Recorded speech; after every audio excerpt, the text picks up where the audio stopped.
Jolly moon. ஆடு மேய்க்கின்ற ஒருவன் காட்டுக்குள் ஆடு மேய்த்துக் கொண்டிருந்தான்.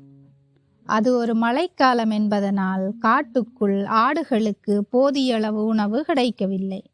அதனால் தன்னுடைய வீட்டு விவசாய நிலத்தில் விளைந்த புற்களை போட்டு ஆடுகளை கொஞ்ச நாட்களுக்கு வளர்க்கலாம் என்று நினைத்தான்.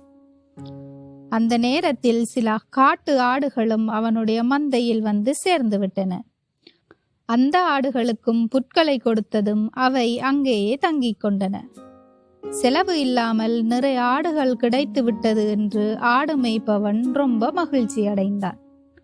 அதனால் புதுசா வந்த காட்டு ஆடுகளுக்கு நிறைய உணவும் ஏற்கனவே இருந்த ஆடுகளுக்கு அளவோடும் உணவு கொடுத்தான்.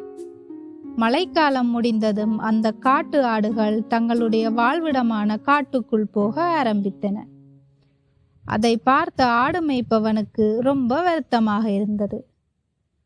நான் உங்களுக்கு நிறைய சாப்பாடு கொடுத்தும் ஏன் இப்படி உங்கள் வாழ்விடத்திற்கே திரும்ப போறீங்கள் என்று கேட்டான். அதுக்கு அந்த காட்டு ஆடுகள், நீ புது ஆடுகள் வந்ததும் பழைய ஆடுகளுக்கு உணவு கொடுக்காமல் புது ஆடுகளுக்கு நிறைய உணவு கொடுத்தாய். நாங்கள் உன்னுடனே தங்கிவிட்டால் நாங்களும் பழைய ஆடுகளாகவே மாறிவிடுவோம். மீண்டும் புது ஆடு ஏதாவது இங்கே வந்தால் எங்களுக்கும் போதுமான உணவு கொடுக்க மாட்டாய் என்று சொன்னது ஆடுகள். அதனால நாங்கள் எங்கள் வழியை பார்த்து கொண்டு போறோம் என்று சொல்லிவிட்டு காட்டுப்பகுதிக்குள் போய்விட்டன.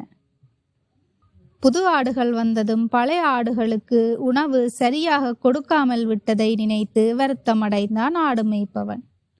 இந்த கதையின் நீதி, புதிய நண்பர்களுக்காக பழைய நண்பர்களை மோசமாக நடத்துவது விவேகமற்றது.